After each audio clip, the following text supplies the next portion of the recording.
धीरे बोलो, कोई सुन ना ले। ये बात हम सबके कानों में पड़ी होगी और हमारे मुंह से भी निकली होगी, लेकिन सोचने की बात यह है कि ये वाक्य कब कब हमारे मुंह से निकलता है और कब कब हमारे कानों में पड़ता है, क्योंकि ऐसे कम ही गुप्त राज होते हैं जो हम दूसरों के कानों में पड़ने नहीं देना चाहते। अक्सर परिवार में अशांति का कारण हम स्वयं ही होते हैं। हम इस बात को देख पाए भले ना देख पाए, पर यह असल सत्य है, क्योंकि जाने अनजाने मूर्खतावश हम खुद ही अपनी वो बातें दूसरों को बता देते हैं जो हमें कभी नहीं बतानी चाहिए। और वही बातें जो जाने अनजाने हमने किसी दूसरे के सामने बता दी थी, वही हमारे दुख का कारण बन जाता है, वही हमारे झगड़े का कारण बन जाता है, और फिर बाद में हमें पछतावा होता है कि मुझे यह बात किसी को बतानी नहीं चाहिए थी। मेरी ही गलती हुई कि मैंने जाने अनजाने ये बात सभी को बता दी। इसीलिए आज की जो बौद्ध कहानी मैं आपको सुनाने वाला हूं, उसे सुनने के बाद आपको 7 ऐसी बातें पता चलेंगी जो आपको कभी किसी को नहीं बतानी। ये जो 7 बातें हैं जो आपको किसी को नहीं बतानी, क्यों नहीं बतानी, इसके पीछे का तर्क भी मैं आपको दूंगा। और इन 7 बातों के अलावा अगर आपको लगता है कि कोई बात ऐसी है जो मुझसे छूट गई या मैं नहीं बता पाया, तो कमेंट सेक्शन में जरूर बताना। इससे पहले कि आप इस बौद्ध कहानी में खो जाएं, इस चैनल को सब्सक्राइब जरूर कर लें। तो चलिए कहानी शुरू करते हैं। एक समय की बात है। एक नगर में राजेश नाम का एक युवक रहता था। वो युवक बहुत गरीब था। 2 वक्त की दाल रोटी भी बड़ी मुश्किल से उसको नसीब होती थी। किसी काम की तलाश में दिन रात खोज करने पर भी उसे कोई काम नहीं मिल रहा था। फिर एक दिन उसने अपनी पत्नी के सामने अपनी सारी समस्या बता दी। उसने अपनी पत्नी को कहा कि मैं जिस जगह भी काम मांगने के लिए जाता हूं, तो हर कोई मुझे यह कहकर काम नहीं देता कि हमारे यहाँ काम की जरूरत नहीं है। मैं काम की तलाश कर करके थक चुका हूं। मुझे समझ नहीं आता कि मैं तुम लोगों का पेट कैसे भरूंगा, अपने बच्चों को कैसे पालूंगा, और ये चिंता मुझे दिन रात खाए जा रही है। ये सुनकर उसकी पत्नी ने कुछ सोचकर कहा कि तुम एक आदमी के पास एक बार ही काम मांगने के लिए जाते हो, और जब वो काम नहीं देता तो तुम 2 बार उसके पास जाते तक नहीं हो। अगर तुम्हें उनसे काम लेना है तो तुम्हें हमदर्दी जतानी होगी, उनसे हमदर्दी हासिल करनी होगी, अपनी गरीबी दिखानी होगी, ताकि वो लोग तुम्हारी मजबूरी समझकर तुम्हें काम पर रख लें। इसीलिए शर्म मत करो, उन्हें अपनी मजबूरी बताओ, अपनी गरीबी बताओ, और इसी उपाय से तुम काम पा सकते हो। ये बात राजेश के मस्तिष्क में बैठ गई, और अगले दिन काम मांगने के लिए वो उसी सेठ के पास जा पहुंचा जहां पर वो पिछले दिन काम मांगने के लिए गया था। लेकिन इस बार उसने हाथ जोड़कर उस सेठ से प्रार्थना की, उससे विनती की कि वो बहुत गरीब है और उसे काम की बहुत आवश्यकता है। वो जो कुछ भी उसे देंगे उसमें संतुष्ट हो जाएगा, पर कृपया करके मुझे अपने यहां काम पर रख लें। उसकी ये हालत देखकर उस सेठ ने उसे अपने यहां काम पर रख लिया। वो रोज वहां पर काम पर जाने लगा। अंदर ही अंदर वो खुश तो था कि उसे काम तो मिला, लेकिन उसे वेतन दूसरे लोगों से कम मिलता था। वही काम जो दूसरे लोग कर रहे थे, उन्हें ज्यादा वेतन मिल रहा था और इससे कम वेतन मिल रहा था। जब इस बारे में उसने अपने सेठ से कहा, तो सेठ ने कहा कि देखो भाई, तुम्हें काम की जरूरत थी, मैंने तुम्हें काम दिया। मेरा धन्यवाद करने की बजाय तुम मुझसे शिकायत कर रहे हो। यह सुनकर रिंकू वहीं पर चुप हो गया।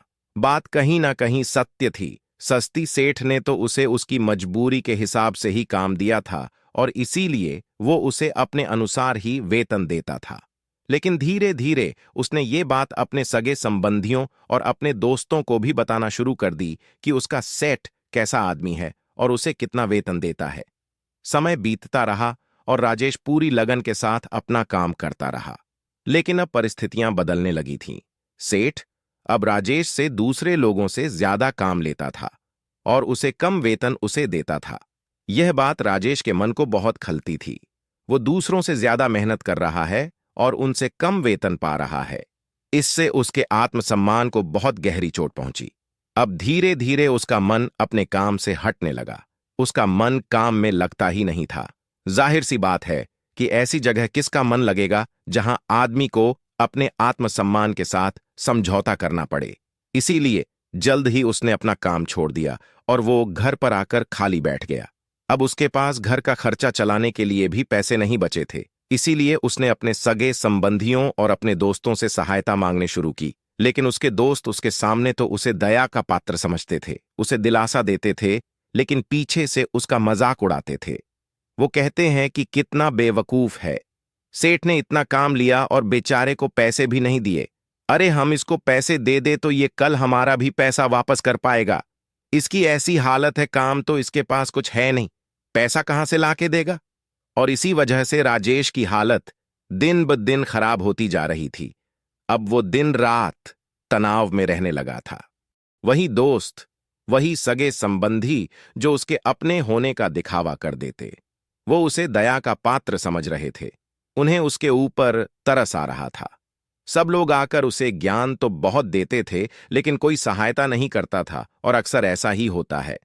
ज्ञान देने वाले तो बहुत मिल जाते हैं, लेकिन मदद करने वाले, उंगली पकड़कर हाथ पकड़कर आगे चलाने वाले कितने लोग मिलते हैं। एक दिन उसे पता चला कि पड़ोस के गांव में एक बौद्ध भिक्षु आया हुआ है जो बहुत ही ज्ञानी है। राजेश इतना तनाव में था कि उसे कोई रास्ता नजर ही नहीं आ रहा था। इसीलिए जाने या अनजाने वो उस बौद्ध भिक्षु के पास पहुंच जाता है। वहां पहुंचकर वो सीधे उनके पैरों में गिरकर रोने लग जाता है। वो रोते रोते उन्हें अपनी सारी परिस्थिति बताता है। उसे बताता है कि किस तरह उसके सेठ ने उसका फायदा उठाया और उसके सगे संबंधी उसके साथ कैसा व्यवहार रखते हैं। सारी बातें सुनकर बौद्ध भिक्षु ने उसे चुप कराते हुए कहा कि बेटा, ये सारी समस्याएं तुम्हारी बुद्धिहीनता, तुम्हारी मूर्खता के कारण उत्पन्न हुई है। अगर तुम्हारे अंदर विवेक होता तो इनमें से एक भी समस्या तुम्हारे मन को दुखी नहीं कर सकती थी, लेकिन तुमने अपने अविवेक के कारण, अपनी मूर्खता के कारण खुद ही अपने रास्ते में कांटे बिछा दिए। आज मैं तुम्हें 7 बातें बता रहा हूं जो भूल कर भी किसी को मत बताना, और इन बातों का अनुसरण करते हुए तुम बाहर से मिलने वाले दुखों को दूर कर ही सकते हो जो बेवजह दुनिया की वजह से तुम्हारे अंदर पनपते हैं। पहली बात जो किसी को नहीं बतानी चाहिए वो है अपनी मजबूरी। अपनी मजबूरी का दिखावा करके दूसरों का दया पात्र बन के उनकी सहायता लेने की गलती कभी मत करना। हो सकता है कि आज वो तुम्हारी मजबूरी देखकर तुम्हारी सहायता कर दें, लेकिन कल वो तुम्हारा फायदा उठाने से भी नहीं चूकेगा। और अगर फायदा भी नहीं उठाया तो दूसरों के सामने तुम्हारा मजाक बनाने में वो आदमी कभी नहीं चूकेगा। इसीलिए कभी भी अपनी मजबूरी का दिखावा मत करो। अगर घर में 2 रोटी है, सूखी रोटी है, तो वही खाकर सो जाओ, लेकिन दूसरों को इसके बारे में भनक तक नहीं लगनी चाहिए। जरा आप खुद सोचो, मजबूरी बताने का क्या मतलब होता है। एक इंसान का या तो वह दूसरों से सहानुभूति हासिल करना चाहता है या उनसे कोई आर्थिक मदद चाहता है। लेकिन अगर दोनों ही परिस्थितियां आप देखें तो दूसरा आदमी आपका फायदा उठाने से नहीं चूकेगा, और अगर वो फायदा नहीं भी उठाएगा तो अपनी नजर में तो वो आपको मूर्ख ही समझेगा, बेवकूफ समझेगा, और दूसरों के सामने आपका मजाक तो जरूर बनाएगा। इसीलिए अपनी मजबूरी के बारे में कभी किसी को मत बताना।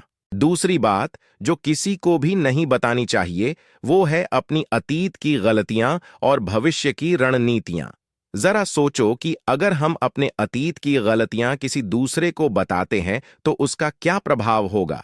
वो गलतियां ठीक तो नहीं की जा सकती, जाहिर है, तो उन्हें बताने का क्या मतलब रह जाता है। आप अपने अंधेरे पक्ष को खुद दुनिया के सामने बता रहे हो, खुद अपनी गलतियां दूसरों के सामने बता रहे हो। इससे उस आदमी की नजर में आपका एक चरित्र गठित हो जाएगा और वो भविष्य में हमेशा आपको उसी नजरिए से देखेगा। इसीलिए किसी भी आदमी की नजर में अपना चरित्र गठित मत होने दो। और जरा सोचो कि आप व्यर्थ में ही अपने भविष्य की रणनीतियां दूसरों के सामने बता रहे हो। जो लोग आपके काम का हिस्सा ही नहीं हैं, उनके सामने अपनी भविष्य की रणनीतियां, अपनी डींगे हाँकने का क्या फायदा। वो लोग आपकी सहायता तो नहीं करेंगे, लेकिन आपकी भविष्य की रणनीतियों में बाधा जरूर बन सकते हैं। आप खुद अपने विवेक का इस्तेमाल करिए और सोचिए कि आपके साथ भी ऐसा हुआ है कि आपने अपनी भविष्य की रणनीति किसी को बताई हो और वो कामयाब ही ना हुई हो। जरूर हुआ होगा, जरा गौर से सोचिए। तीसरी बात जो किसी को नहीं बतानी चाहिए वो है अपने घर की बातें। जो भी हमारे घर के अंदर आपस में बातचीत होती तो आप भी उनकी मदद कर सकते हैं, और इसीलिए ज्यादा लोग आपसे सहायता मांगेंगे, और जब आप उनकी सहायता नहीं करेंगे तो वो सोचेंगे कि इस आदमी के पास पैसे हैं, मेरी सहायता कर सकता है, लेकिन यह सहायता कर नहीं रहा है, और इसीलिए आपकी आमदनी आप दोनों दोस्तों के बीच एक झगड़े का कारण हो सकती है। कम आमदनी होगी तो लोग मजाक उड़ाएंगे और ज्यादा होगी तो सहायता मांगेंगे, तो अपनी आमदनी बताने का कोई मतलब नहीं है। पांचवी बात, जो मैं आपको बताने वाला हूं उसे आप गांठ बांध लेना और किसी को यह बात मत बताना। अपनी कमजोरियां और अपनी ताकत। अक्सर इंसान को पता नहीं होता है कि उसकी कमजोरी या उसकी ताकत क्या है, लेकिन अगर आपको अपनी कमजोरी और अपनी ताकत पता है तो पहली बात तो आप बहुत ही बुद्धिमान आदमी हैं, और दूसरी बात कि आपको ये बातें किसी से साझा नहीं करनी है, क्योंकि अगर आपकी कमजोरी या दूसरों को पता चल गई तो वो आपकी कमजोरियों का फायदा उठाएंगे, और अगर आपकी ताकत पता चल गई तो वही ताकत आपकी कमजोरी बन जाएगी, क्योंकि वो ताकत दूसरे आदमी को पता है और वो ताकत की कार्ड भी ढूंढ ही लेगा। अपनी कमजोरी और अपनी ताकत अपनी पत्नी या अपने पति को भी नहीं बतानी चाहिए, क्योंकि इसके बाद आपको घर में उनसे हमेशा दब के रहना पड़ेगा। अगली बात जो किसी को नहीं बतानी चाहिए वो है अपने मित्र और अपने शत्रु। आप अपने मित्रों के बारे में अगर दूसरे लोगों को बताएंगे तो वह आपके मित्रों के साथ अपनी घनिष्ठता बनाकर आपको धोखा दिलवा सकते हैं, आपके गहरे मित्रों को आपसे दूर करने का प्रयास कर सकते हैं। अक्सर आम आदमी ऐसा नहीं करता, लेकिन आपके दुश्मन ऐसा करने की कोशिश कर सकते हैं, और दूसरी तरफ आपके शत्रु का भी किसी को नहीं पता लगना चाहिए, क्योंकि आज जो आपका मित्र है अगर कल वो आपका दुश्मन हो गया तो वो आपके दुश्मन के साथ ही मिलकर आपको परास्त कर सकता है, आपको धोखा दे सकता है। इसीलिए अपने सबसे अच्छे दोस्तों को भी अपने दुश्मन के बारे में कभी मत बताना। अगली और आखिरी बात कहना चाहता हूं कि जब तुम दान करते हो तो दान के बारे में भी किसी को मत बताना, नहीं तो दान करना व्यर्थ हो जाता है, बेकार हो जाता है।